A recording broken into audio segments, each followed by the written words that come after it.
ini memang harus didampingi sekali atau didampingi tapi agak dilepas atau seperti apa sih biasanya? Iya, kalau saya pakai istilahnya ganggang-ganggang baru gitu kan. Jadi memang anak-anak memang harus diperhatikan, tetapi bukan physically. Maksudnya tidak harus bersama selalu, tapi anak baca, kita pegang handphone. Nah, itu kan fisiknya dekat, tetapi mereka merasa kita tuh nggak ada di sana, gitu. Karena sibuk sendiri ada dulu.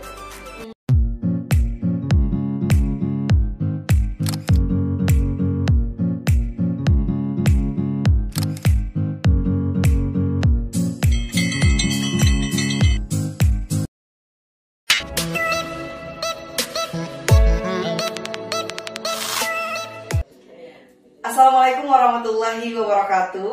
Waalaikumsalam.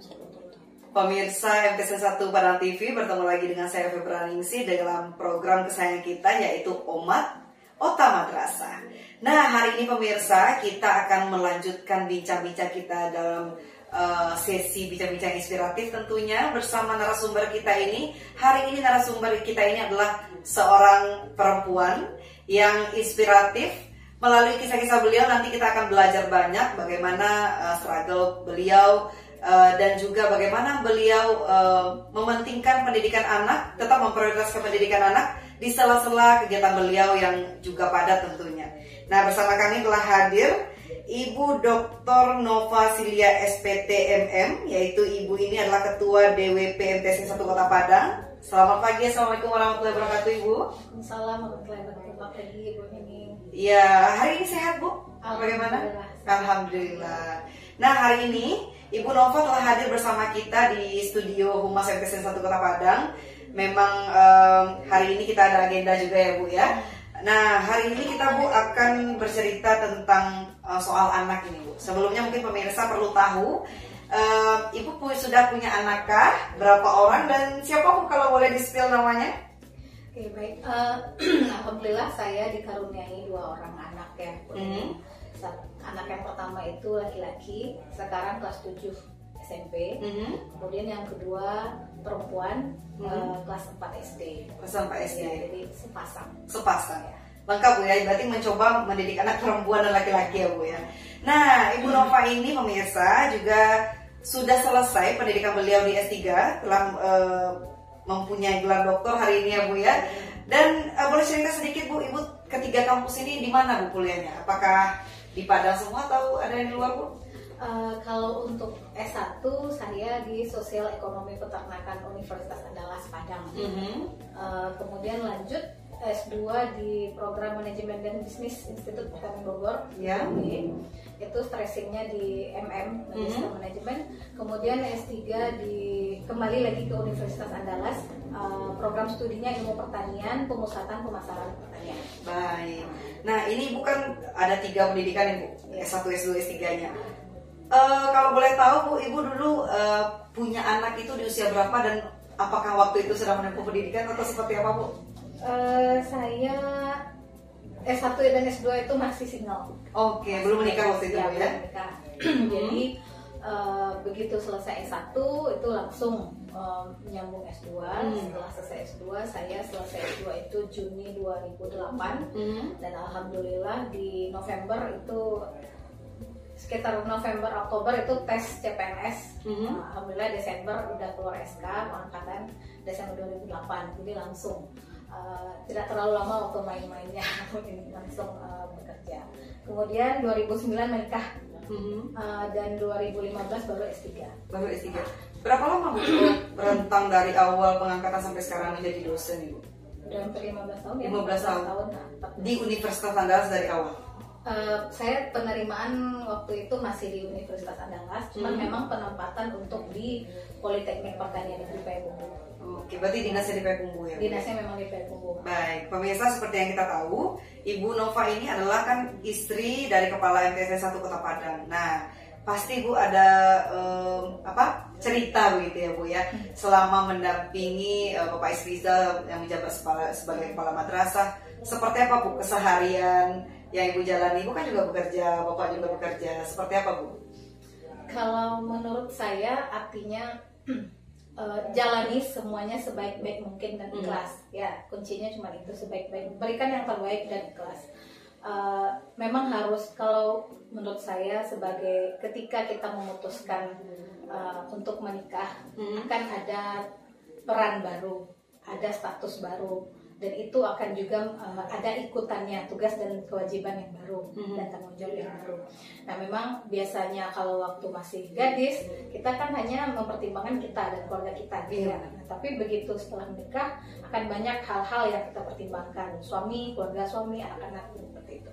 Nah, jadi memang yang biasanya waktunya mungkin 24 jam hanya untuk diri sendiri, nah tentu kita harus mencoba memanajemen waktu itu, membagi mana yang untuk kita, mana yang untuk suami, dan mana yang untuk anak-anak dan keluarga besar. Tapi memang bagi saya pribadi, Bu Nining, begitu menikah memang setelah menikah itu komit gitu ya, prioritas utama adalah keluarga. Jadi memang mendahulukan keluarga, anak-anak dan suami, baru kepentingan saya pribadi. Jadi memang harus mengutamakan dulu mana nih anak, sekolah anak, kepentingan anak, kepentingan suami, baru nanti kita. Yang harusnya biasa kita tidur jam 10 karena tadi menyiapkan mereka dulu, dan berarti memang harus berkurang waktu tidurnya. Baik. Jadi memang harus ada effort lebih. Baik. Nah hari ini pemirsa kita akan melihat ini Bu, banyak perempuan-perempuan yang memang punya karir bagus. Tentu ini menghadapkan perempuan dalam multi peran ya Bu ya. Peran sebagai ibu, sebagai istri, sebagai dosen juga ibu di kampus gitu. Apakah ini punya tantangan tersendiri tidak Bu terhadap pendidikan anak begitu? Karena kita tahu hari ini kan anak-anak punya tantangan berbeda, anak-anak lebih kritis, anak-anak lebih punya seperti ada tantangan baru gitu di era modern. Anak-anak punya gadget hari ini. Seperti apa Bu tantangan yang Ibu hadapi dalam mendidik anak ini? Kalau untuk anak-anak saya memang agak sedikit saklek ya untuk disiplin gitu. Kalau di rumah kita gadget itu benar-benar nggak ada. Maksudnya anak-anak tidak diizinkan untuk bermain gadget. TV itu karena mereka sekolah kebetulan di full day, kan. Kalau sekarang yang besar itu justru di pesantren, jadi yang kecil yang tinggal di rumah. Jadi mereka sekolah Senin sampai Jumat. TV itu hanya boleh menyala Jumat setelah Jumat sampai asar, kemudian Sabtu oke lah pagi gitu sampai siang, kemudian Minggu pun sampai siang. Jadi memang saya batasi, kan kita sepakat nih sama Bapak gitu ya, kita memang karena pengaruh gadget ini kan luar biasa ya Bu ini. Kalau seandainya kita tidak mendampingi ya jangan gitu. Nah kayak itu untuk yang gadget. Kemudian kalau sekolah terkadang kan ini nih mentang-mentang untuk mengejar kepentingan kita, pendidikan kita, apakah anak-anak. Kalau menurut saya ini justru itu akan menjadi motivasi gitu ya. Untuk anak-anak ibu aja nih sampai S3 nanti udah sama dedek, kita panggilnya udah gitu ya, udah sama dedek, udah sama dedek nanti harus lebih ya gitu. Jadi itu akan menjadi pakem gitu bagi anak-anak. Mereka harus lebih dari orang tuanya. Jadi ibu cerita, mama orang tua saya dulu sampai S1, nah ibu sekarang S3, berarti nanti udah sama dedek harus lebih lagi ya gitu. Jadi itu menjadi motivasi. Berarti seorang di mata ibu seorang perempuan ketika dia meraih pendidikan yang lebih begitu Bu ya, berarti keinginan ibu itu bisa menjadi teladan untuk anak-anak begitu Bu ya? Harusnya seperti itu. Karena kan begini, kalau anak-anak sekarang misal nih, ayo belajar, kita nyuruh aja, tapi kita nggak memberikan contoh, mereka nggak akan mau. Tapi kalau kami gitu kan, anak-anak waktu reading, waktu membaca, kita sama-sama pegang buku gitu. Jadi waktunya sama-sama pegang buku, even itu bapaknya mungkin pegang koran atau majalah. Nah anak-anak punya buku sendiri, tetapi punya waktu bersama untuk ya sama-sama belajar seperti itu. Baik, ibu ketika menjalani S3 apalagi Bu ya, kita tahu itu kan tidak mudah gitu karena mungkin level pendidikannya lebih tinggi lagi. Anak-anak pernah protes nggak sih Bu dengan keadaan seperti itu? Atau malah mereka asik-asik saja gitu? Protes secara langsung sih enggak, cuman terkadang karena apa ya, kalau saya waktu S3 itu memang mengerjakannya sesuai dengan tips dari pembimbing juga. Karena untuk menulis kalau siang hari itu kurang efektif ya, jadi memang malam. Jadi saya disarankan habis isya itu tidur. Jadi bangun jam 11, nanti jam 11 tuh starting sampai subuh. Sampai subuh Ya, nulis gitu. nulis. Jadi jamnya Iya, tidak ini ya, jadi tidak begitu mengganggu. anak-anak sudah tidur, baru kita mengerjakan yang punya kita. Jadi memang di siang hari saya pun juga sudah lelah ngantar menjemput anak-anak gitu kan. Karena waktu itu kan bapak tidak di Padang ya, saya sekolah di Padang, bapak masih dinas di Agam waktu itu. Jadi memang yang ngantar jemput anak-anak sekolah saya gitu. Kemudian siangnya ya adalah kegiatan di kampus, dan malam baru fokus lagi mengerjakan disertasi. Baik. Nah, hari ini kita melihat Bu, wanita-wanita yang multi peran ini tentu ada berbeda porsinya dengan waktu yang Ibu bilang tadi, waktu masih single ya Bu ya. Pikiran sudah banyak gitu. Apa Bu tipsnya untuk bisa tetap menempuh pendidikan, tetap bisa bersama anak-anak gitu, tetap mewaraskan diri dengan segelintir yang kita hadapi sehari-hari? Kalau di saat kita butuh healing ya healing aja, jangan memaksakan. Healingnya seperti apa Bu biasanya? Biasanya kalau kita kan palingan weekend atau staycation kemana, liburan sama anak-anak, dan itu memang ditiadakan tuh laptop dan segala macam, itu memang benar-benar disingkirkan. Kalau seandainya mau nanti di weekday itu kita fokus lagi, tapi intinya kalau bagi saya Bu Nining ikhlas kayaknya ya. Memang harus ikhlas gitu apapun yang kita jalani. Saya di S3 pun kemarin waktu saya menyelesaikan lumayan panjang. Ya, maksudnya bukan hanya masalah hambatan saja, tapi ada masalah akademis dan non akademis gitu yang mempengaruhi itu gitu kan. Tapi alhamdulillah ketika ikhlas akhirnya bisa diselesaikan. Apa yang menyebabkan Ibu harus selesai gitu? Apa sih Bu yang dipikirkan pada saat itu? Harus selesai kan memang di saat kita mengambil itu kan harus ada tanggung jawab di situ. Berarti udah konsekuensi. Ya, karena saya kan beasiswa ini, beasiswa jadi tugas negara, tugas negara. Nah, itu tugas negara, jadi memang harus diselesaikan. Karena tanggung jawab. Baik. Nah, ini kalau dalam pendidikan anak begitu Bu ya, anak-anak kan tadi kata Ibu tidak terganggu waktunya dengan rutinitas Ibu menulis segala macam gitu Bu ya. Di sehari-hari ini anak-anak biasanya seperti apa Bu kesulitan anak-anak? Pernah nggak anak-anak cerita saya ini nih maaf sulitnya di sekolah pelajaran ini. Seperti apa sih Bu anak-anak hari ini kesulitannya? Kalau mereka kan berbeda. Kalau yang Sadik itu justru dia lebih lebih suka membaca. Kalau yang kecil itu lebih suka bercerita. Jadi beda karakter gitu. Kalau untuk pelajaran yang agak berat mungkin matematika ya. Apalagi kalau sekarang Sadik kan di pesantren nih. Kemarin aja kita sempat kunjungan, itu nggak boleh dibawa pulang. Kita yang camp di situ, bikin camp seharian. Nah itu memang menjadi guru les matematika gitu. Kejar dari bab 1 sampai bab 4 kemarin sama bapak, Bu udah nyerah nih gantian gitu. Jadi memang dia nggak bisa ya, mungkin karena memang pertama dia kan baru berpisah gitu kan. Kita bukan bermaksud menyalahkan gurunya tidak maksimal, bukan seperti itu, tapi kan anak dia masih mempersiapkan mental, baru berpisah dengan orang tua gitu ya. Kemudian pelajaran juga baru nih gitu. Jadi memang disediakan waktu untuk mereka gitu. Kalau kalau kesulitan si Sadik itu ke SD itu sampai 3 juz, alhamdulillah saya dampingi begitu kan.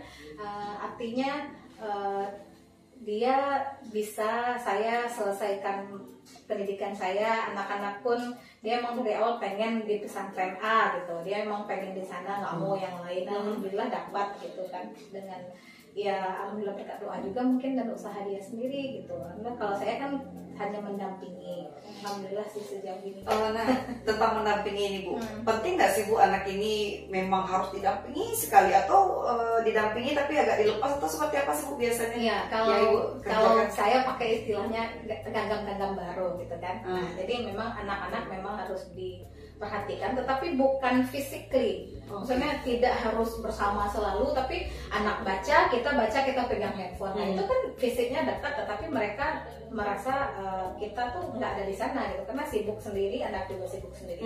Tapi akan lebih baik kalau seandainya kita jauh pun, tapi ada perhatian.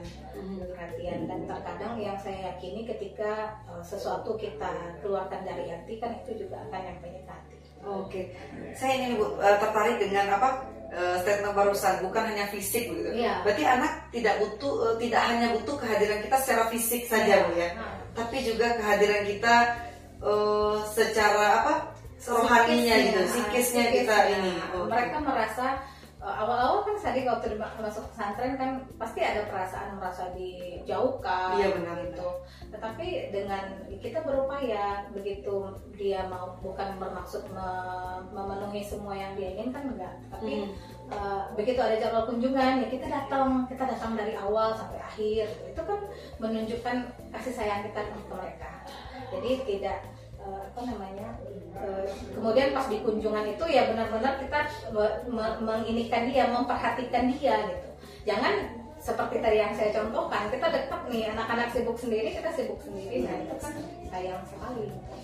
Nah, ketika Sadik memilih untuk sekolah di sana, Bu, ketika mungkin anak-anak ini dihadang rasa malas gitu, rasa tidak ingin belajar gitu, itu seperti apa Bu yang Ibu tipsnya yang Ibu lakukan di rumah supaya mereka ini lagi nih, kembali lagi nih gitu? Kalau memang lagi malas, saya biarkan waktu itu. Kalau mereka memang lagi, kan ada seasonnya gitu ya, ada peaknya gitu. Ketika mereka lagi rajin, ayo kita dampingi. Tapi kalau enggak, ya udah maunya apa, mau main dulu, ayo main dulu. Nanti dikasih space juga nih.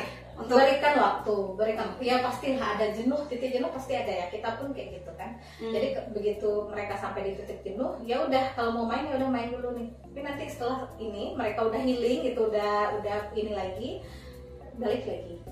Sama menghafal sampai nangis tuh ini. Kalau anak-anak saya tuh untuk menghafal sampai 3 juz. Kalau Sani sekarang baru 2 juz ya, kelas 4 SD. Jadi memang ada fasenya, dan dia nangis, dia nggak mau, ya udah kalau nggak mau ya udah kita ini dulu, kita berikan mereka kebebasan dulu sebentar. Berarti nggak bagus juga kalau dipaksa ya. Kasihan. Dan anak-anak ini punya ini nggak sih Bu, waktu-waktu belajar gitu, atau memang terserah mereka atau seperti apa Bu? Kalau kami karena anak-anak full day, jadi kan memang dari pagi sampai sore mereka udah sekolah, udah belajar. Malamnya seperti apa? Malamnya kita cuma ngobrol, tapi tadi belajar tentang apa? Kita mereview gitu, cuma nyantai. Nyantai. Sembari baca-baca, mungkin dia baca komik, dia baca apa gitu, nggak harus buku pelajaran lagi. Kalau malam-malam kasihan juga kan, dia udah overload nanti anak-anak itu. Jadi memang malam itu kalau mau baca pun Sani itu baca novel, baca komik yang usia mereka gitu kan gitu. Nah, ketika Ibu melanjut ke pendidikan, seperti apa sih Bu? Ibu melihatnya mereka merespon itu gitu, kan Ibu ketika wisuda gitu kan, mereka melihatnya seperti apa sih Bu? Exciting, mereka bisa nggak ya jadi nanti kayak gitu? Mereka bisa nggak ini ya? Bisa nggak ya nanti udah gitu? Udah juga pengen lah gitu nanti kayak gini gitu kan. Terus dia ini si Sadik itu pas yang hampir wisuda itu kan Sadik kemarin, karena Sadik nggak boleh masuk karena 12 tahun belum boleh masuk ruangan kan waktu itu. Jadi dia bilang gini, Bu udah nggak mau lah yang jadi ini, Ibu udah mau yang gini kan ininya gitu. Enggaknya gitu. Dia nggak mau jadi peserta wisuda, tapi kalau untuk itu kan harus ada tahapannya dulu. Gitu. Iya benar. Jadi pengen, excited memang. Berarti ketika gini Bu ya, ketika anak itu melihat seperti apa ibunya gitu kan, tentu ini juga bentuk role model ya Bu ya, bentuk standar pacuan anak-anak begitu Bu ya. Karena mungkin anak-anak sekarang kita ketahui kritis sekali gitu kan, bahkan kalau disuruh belajar kita nggak belajar, mungkin ada juga Bu ya rasa dongkol atau segala macam dalam ini anak-anak.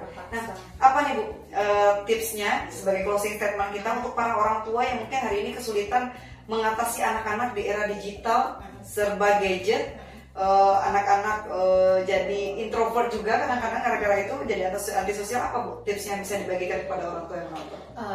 Kalau bagi saya itu ya, ibu ini adalah madrasah yang pertama untuk anak-anak. Nah, madrasah yang pertama itu kan kita nih mengajarkan sesuatu kepada anak yang pertama kali. Jadi memang kita itu menjadi role model, stereotipnya anak-anak ini. Jadi berikanlah contoh yang baik. Dan yang paling ada satu quote yang saya suka itu, 1 keteladanan lebih baik daripada 1000 nasihat. Jadi memang lebih baik mencontohkan kan. Sebenarnya orang azan kita wudhu kita sholat, gitu. Itu kan udah mencontohkan pada anak untuk sholat di awal waktu. Ayo sholat, daripada kita capek-capek manggil gitu. Kita sholat dulu. Setelah kita sholat anak-anak belum gerak, baru kita ajak. Gitu. Jadi kita contohkan dulu, baru kita ajak. Gitu. Oke, baik Bu Mirsa. Berarti sebegitu pentingnya sosok ini Bu ya. Ada sosok yang bisa ditiru anak-anak yang memang menjadikan dirinya untuk termotivasi begitu Bu ya. Apakah itu dalam hal pendidikan, hal karir, cita-cita dan lain sebagainya Bu ya. Oke Ibu, terima kasih Bu Nova Silia sudah bersama kami berbagi cerita hari ini. Pemirsa, tentunya semoga cerita hari ini bisa menginspirasi dan bisa memotivasi lagi wanita-wanita di sana yang memang menjalani multi peran dalam kehidupannya sehari-hari. Terima kasih pemirsa, sampai bertemu lagi di episode berikutnya. Pemirsa juga menyaksikan tayangan ini di YouTube channel kami dan jangan lupa juga follow Instagram MTSN 1 Kota Padang. Terima kasih pemirsa. Billahi taufiq wa hidayah. Assalamualaikum warahmatullahi wabarakatuh. Terima kasih ya Bu.